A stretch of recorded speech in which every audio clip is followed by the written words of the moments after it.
In this video, I'm going to show you how you can easily move photos from Files app to your iPhone Photos gallery. Be sure to watch the video to the very end so you don't make any mistakes. Let's get started, guys, and first stop, open up Files app and then head over to a directory with your photos.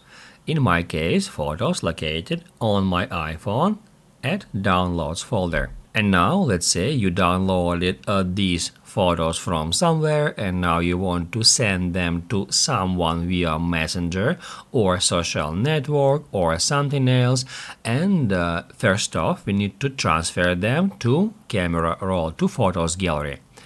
To do that we have three different ways.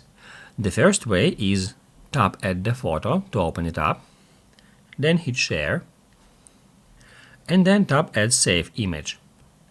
When you tap Add Save Image, it saves the image to your camera roll.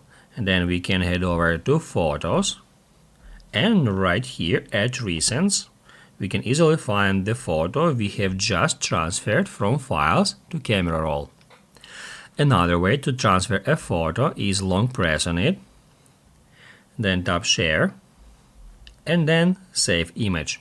If you would like to transfer several images at once, tap right here at three dots, then select images you would like to transfer to Photos app, then right here tap at Share, and then Save Images. That's how you can easily transfer photos from Files app to your Photos gallery on an iPhone. If this video helped you out, don't forget to hit the like button.